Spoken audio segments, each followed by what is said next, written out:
Ollie is lying to us, and I know exactly why. Now, you might be confused by that sentence, but you have to agree that Ollie is a very suspicious new character. Not only do we never truly get to see them, but they seem to know too much while simultaneously playing dumb. And before you ask, no, I don't think it's the prototype like a lot of other theories suggest, but I think I have an answer to that. I have an answer to every lie. I don't think I can connect to you on that side of the dome. Every time he pretends to be dumber than he actually is. No ouchies or lost body parts? And every contradiction. But first, let's talk about those, shall we? Let's start with something I noticed in my first playthrough. After Home Sweet Home, Ollie asks us to enter the schoolhouse to divert the power to the statue. However, they tell us they won't be able to interact with us while we're inside. After Miss Delight destroys the generator, we're forced to escape to Playhouse instead, causing us to see the shrine. Now, here's the contradiction. Hey, are you alright? No ouchies or lost body parts? And a few sentences later, That shrine, did it scare you?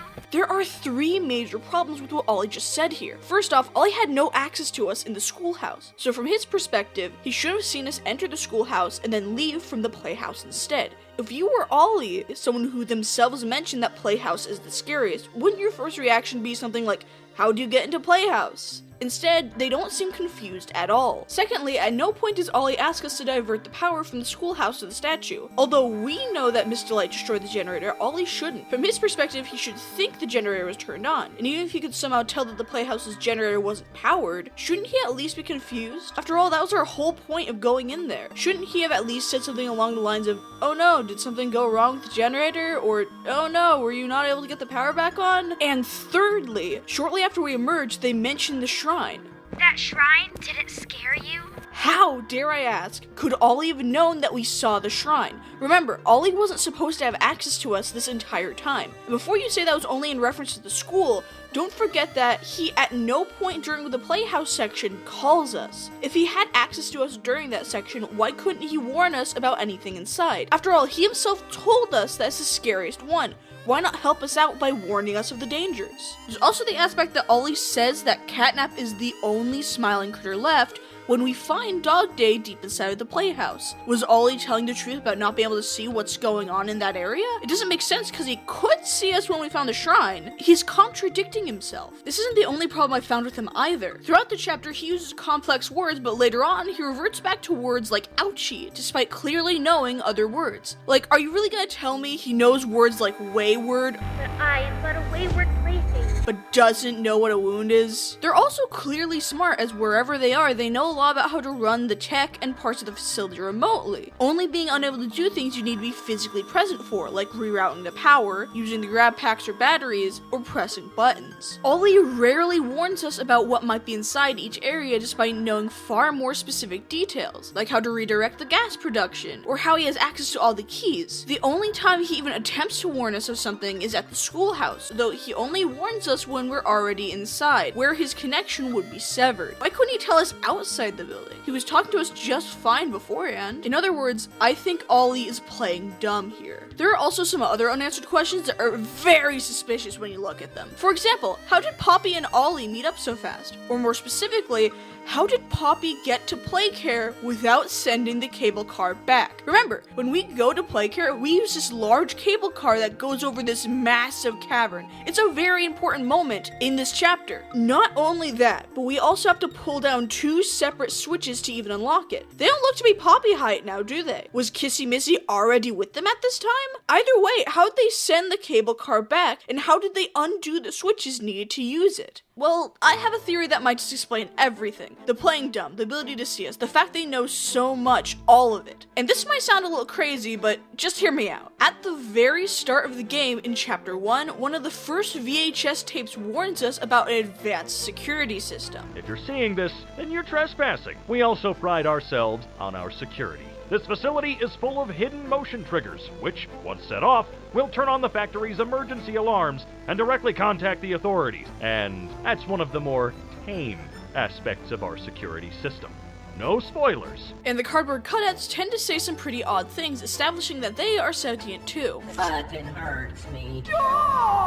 You need to get out of here. And make a friend too, as when powered on, the eyes open, appearing very tired and exhausted, yet always following the player. Point being, it's established very early on that they didn't just put children into toys, but other things too, such as objects or machinery, which is where my crack shot of a theory comes in. I think that Ollie is the advanced security system Pierre was talking about all the way back in Chapter 1. Ollie's soul is in the security system's machinery. Now hear me out, because I have a lot of evidence for this and it explains every single plot hole I mentioned thus far. Starting with the basics, Ollie knows an absurd amount of information on how the factory functions and how to run things. Most interestingly enough, he is instantly able to send us keys. Keys that give us access to each of the areas in Playcare. And just to cover it really early on, the reason Ollie has to rely on calling us via phone may be because he doesn't have access to the PA system. After all, if he did, that would cause some pretty big problems for the company, as they may be able to tell workers of improper rank what's going on with the child experiments. However, his access to the phone could be to inform workers how to use certain machinery, explaining why he knows how gas control works. It was his job to tell people of a certain rank how to use certain things and do maintenance work. Back to the evidence though, in the start of Chapter 3, the phone rings until you complete the green hand puzzle and can go to pick it up. More importantly, you can stand here for as long as you'd like, and the phone will never stop ringing. Most phones will, after a few rings, go to voicemail. This one doesn't, and there's no noticeable pause to indicate that he's calling us back each time like you'd see from a person or a toy using a real phone. On top of that, he knew we were coming and to call that phone in particular at that moment. Plus, he had a battery prepared to be sent instantly. The battery he sent doesn't have nearly as long of a pause as there is when he sends keys, indicating that he prepared it in advance. If he controls the cameras, or more accurately, the cameras are his eyes, that'd explain why he knows things that he clearly shouldn't. He can always see us, just not always talk to us. After all, we know there are cameras in the schoolhouse at the very least, seeing as Miss Delight was able to see us prior to meeting face to face. Wait, I recognize you. You used to work here. How are you?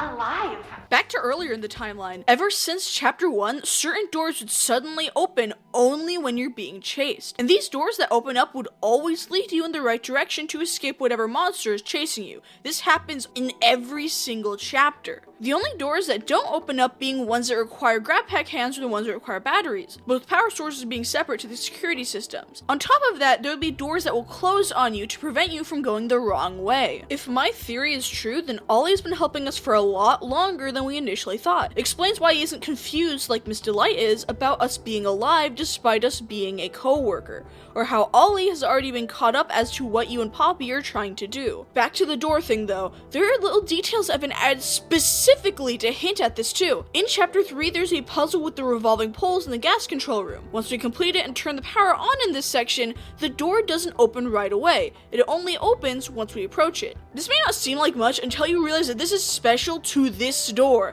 as every other time we've had to do a puzzle like this, the door opens instantly. The reason it stalls here is because Ollie is here and present. He is specifically guiding us through what we need to do and where we need to be, actively taking us through each section. He is in full control here and just needs us to do the physical actions like pressing the buttons or putting in the batteries. It even explains why Ollie might be playing dumb. We're a worker after all. There may be safeguards in place to stop him from saying certain things, hence why he has a hard time actually warning us of any real dangers. For example, the no ouchies or lost body parts comment? He probably can't say wounds, but can say lost body parts because the child experiments never took body parts, only organs, which we know from the radio report. He's likely only allowed to say the body parts thing so he can warn against workplace danger, like, hey, you can lose your hand or die if you don't do this correctly. After all, a security system's whole purpose is to keep people safe, and so of course, workplace safety is going to be something programmed into him, especially if he's going to be there to help with maintenance too. He even sighs immediately after saying that, like he's annoyed he has to phrase it like that.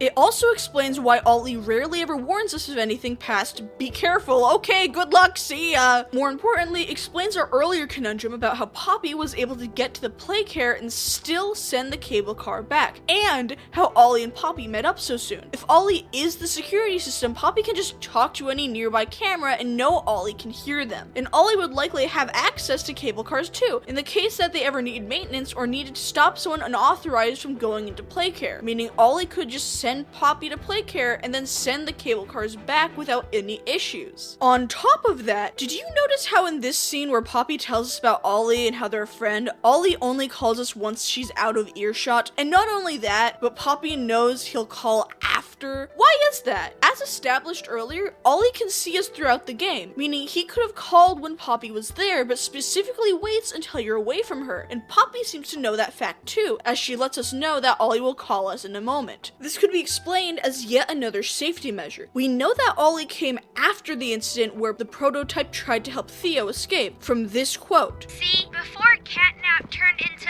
Catnap, I guess there was some pretty serious accident. So the factory was already aware that a situation like this was possible, and would have likely made steps to ensure this couldn't happen again. So when Ollie's soul was put into the security system, they knew that he could be a risk in the case he turns against them. That's why he can't access the PA system, only be able to call via phone, but that also may be why he can't talk to us when toys are around. Toys like Poppy. In the Poppy maintenance video, there's a point where a device is removed from the back of the Poppy doll. A device which is removed during maintenance when workers should be working on them. Seeing as Ollie seems to know the inner workings enough to likely be used to inform workers how to do certain tasks, they could have to remove this device so they can call in Ollie for support. Notice how immediately after this step they cut to it being finished and fixed. They didn't actually show the fixing process. In other words, I think each of the toys have a built-in device that disables Ollie's ability to talk to us to avoid Ollie being able to help the toys. After all, although the phones were mostly only made to be accessed by workers, the toys may be able to get into some of those restricted rooms thanks to their claws and other dangers. On the off chance they do though, Ollie wouldn't be able to talk to them, meaning any help they could do would have to be without communicating with them, meaning they couldn't go far. It explains why he couldn't talk in the playhouse despite being able to point out the shrine once we left. After all, Catnap was at the shrine, and in the sections before and after, the smiling critters seemed to fester in the walls, meaning wherever you go, those critters would likely be too close for Ollie to say anything until you finally leave. And before you ask how Poppy and Ollie could then know each other, remember, Poppy was likely made pretty early on. As such, the device would likely have to be inserted later down the line. Given they'd likely be prioritizing the more dangerous toys first, such as Catnap,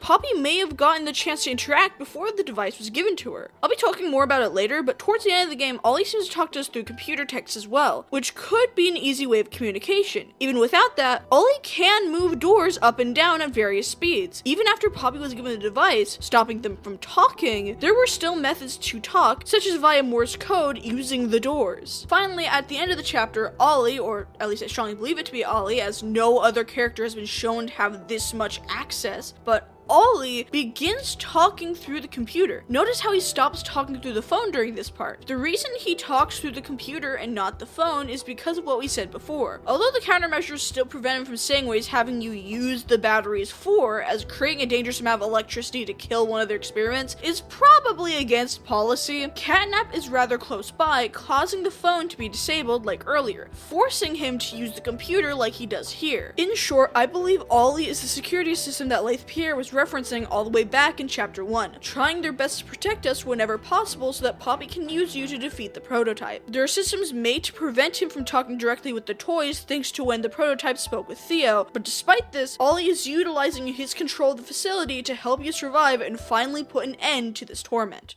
But what are your thoughts? Do you think Ollie is the security system? If not, why do you think Ollie acts the way that they do? Let me know in the comments below. This was Spice from CutCafe, and I'll see you around. Peace!